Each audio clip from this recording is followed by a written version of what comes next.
Roman Reigns is facing Logan Paul in a few weeks at Crown Jewel. Look at the picture. Let's let that fact sit in for a minute. You know what the worst part is? That's not even the worst wrestling match that's happened in Saudi Arabia. It says a lot about Saudi Arabia, doesn't it? Roman Reigns has been the Universal Champion for around 765 days. Along with this, his faction, the Bloodline, is stronger than it ever has been with the inclusion of Sami Zayn as well as Solo Sikoa. Current plans for Roman Reigns have him holding the belt all the way up until WrestleMania 39, where he's heavily speculated to go one-on-one in the main event against Rock the Dwayne Johnson. Given this fact, and the fact that Roman Reigns has seemingly beaten everyone that there is to beat in the WWE, I thought it would be fun to take a look at the current WWE roster and consider just who is there that can possibly dethrone the Tribal Chief, Roman Reigns. Acknowledge me. See, now this one is a bit of a fun choice, isn't it? You see, AJ Styles and Roman Reigns faced off a little over 6 years ago at Backlash and Extreme Rules. They had a great set of matches, and considering Roman Reigns was nowhere near the level that he's at today, these matches were really impressive, and AJ Styles really carried Roman to some of the best matches that he would have in his career up until that point. In addition to this, AJ Styles has really felt like an afterthought in feuds with Omos, where he was pretty much squashed by the big man, as well as a never-ending feud with the Judgment Day. AJ Styles has announced that he plans on retiring from the WWE early, meaning I think that he's more than deserving of one last run with the WWE Championship. Roman Reigns and AJ Styles have also faced off for the Undisputed Championship at a WWE house show, and whenever they do that, it's kind of like a hint at what they could be doing on TV next. And with Gallows and Anderson returning to the company, I think it would be so cool to see faction warfare between the Bloodline and the Club. Now on to the downside of this, with Roman already being booked in November to face Logan Paul and a December defense being really unlikely, I think the idea of AJ Styles getting a proper feud, let alone a title run against Roman Reigns, is really unlikely. Acknowledge me. This is another one where I think the faction warfare is more interesting than the one-on-one match itself, because Finn Balor and the Judgment Day have become really relevant on Monday Night Raw as of late. They've been in plenty of main event segments, and they have really been a focal point of television. So seeing Judgment Day, I think, would be a lot cooler than actually seeing Finn Balor versus Roman Reigns. I think Judgment Day versus the Bloodline is definitely the way to go.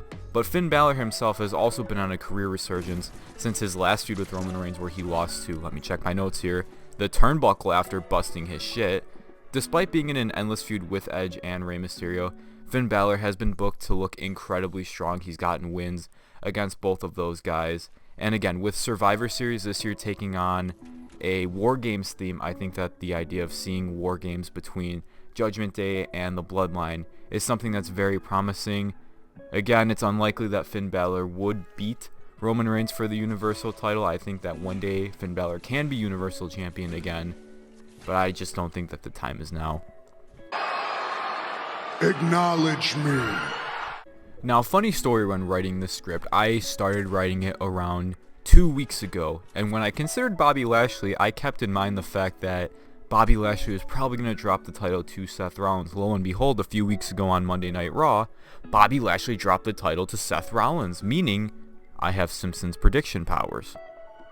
With Bobby Lashley slated to face Brock Lesnar at the Crown Jewel event, nothing would make him a better candidate to face Roman Reigns and eventually dethrone him for the title than a win over Brock Lesnar. Think about it.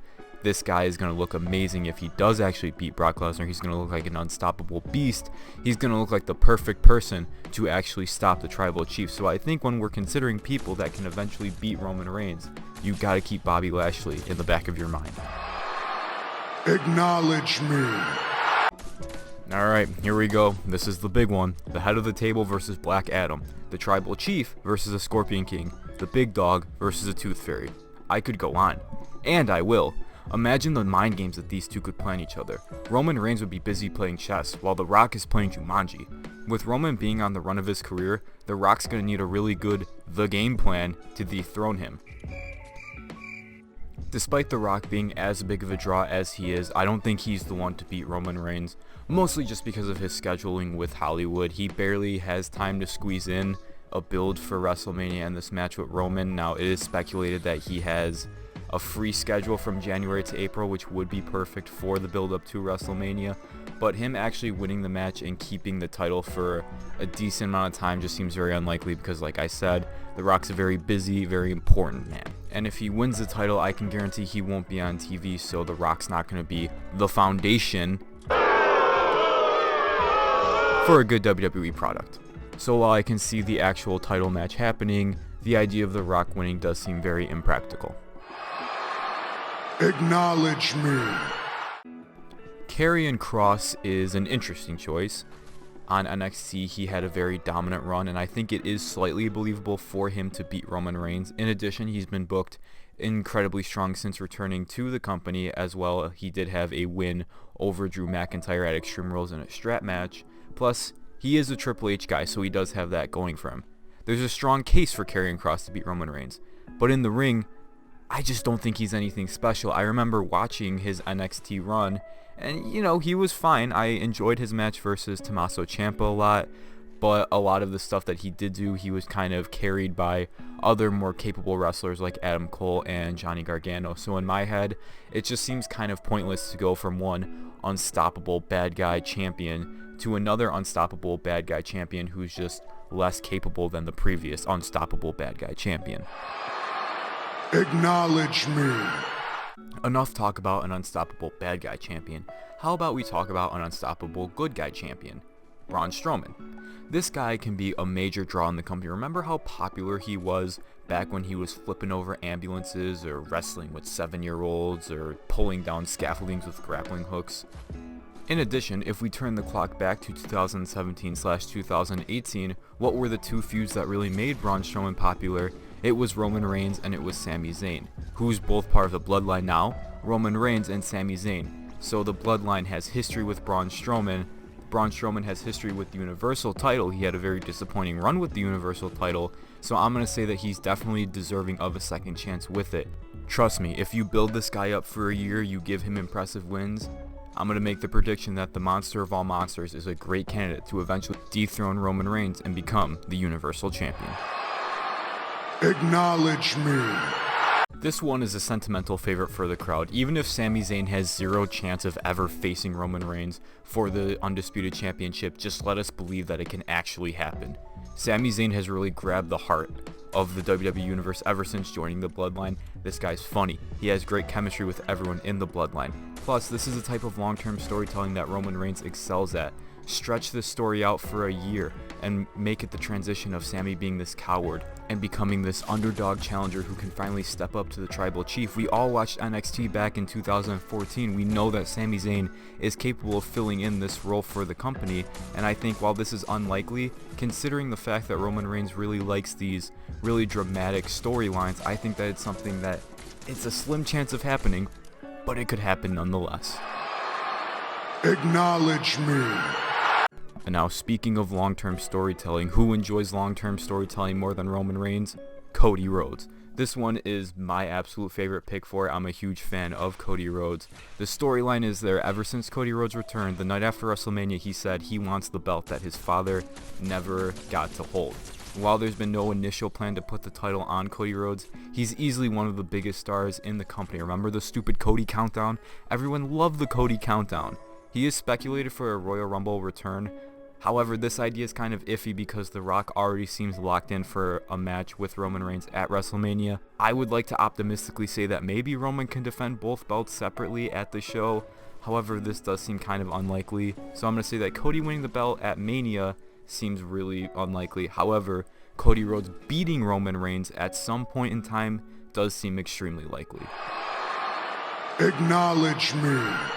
Now again, this was another one that I put in my notes before they actually returned just because it was heavily speculated that Bray Wyatt would return, but at Extreme Rules, Bray Wyatt did return. So these two have unfinished business with each other, as Roman Reigns did win the Universal title from Bray Wyatt initially all of those years ago back at SummerSlam. And I think that's a super fun idea to play around with because Bray Wyatt's the type of storyteller who likes incorporating past opponents into present gimmicks and everything. My only doubts about having Bray Wyatt be the one to beat Roman Reigns right now is that after watching SmackDown this past Friday and seeing the promo that he cut, it seems that as of right now, Bray Wyatt's character is going in a direction that doesn't really require a championship. However, I think eventually they could probably build him up to the point where maybe he would want to go after a championship, or at least go after Roman Reigns, considering Roman Reigns is the one that beat Bray for the Universal title, and maybe they can tie it into after Bray lost the title, that's why he may have gotten fired or something like that. They can just reincorporate that sort of storytelling. Plus, I feel like losing to Bray Wyatt is the kind of guy you can lose to, and it doesn't really devalue you as a star. Like if Roman Reigns lost to Karrion Kross, I feel like that's kind of a downgrade for Roman to lose to, but if you lose to Bray Wyatt, who can be built up as this big, unbeatable monster character, I think it's something that can still make Roman look good, and then he can come back and win a Universal title or a WWE title whenever he's ready to come back to WWE. It's been no secret that for the past 2 years, Roman Reigns has been building up to the fact that he's going to be part-time in WWE. However, I think in the Tribal Chief's absence, there's more than enough current stars that we have in the company to sort of take up the flag and represent the WWE in the same way that Roman Reigns has over these past few years. Any one of these guys on this list, I think, could probably beat Roman Reigns. I think there's some people that are more possible than others, some people that I would love to see more than others, but the fact of the matter is that the WWE roster is absolutely stacked right now. We have so many different candidates. We have so many amazing wrestlers coming in and returning. And I just think it's a really great time to be a wrestling fan. No matter what CM Punk says, wrestling is pretty cool. Thank you guys so much for watching. I know this wasn't the usual Call of Duty Zombies that we've been looking at, but I thought it would sort of be fun to see what we could maybe expect from WWE in the coming months. If you guys like what you see, be sure to like, comment, and subscribe. And as always, take care.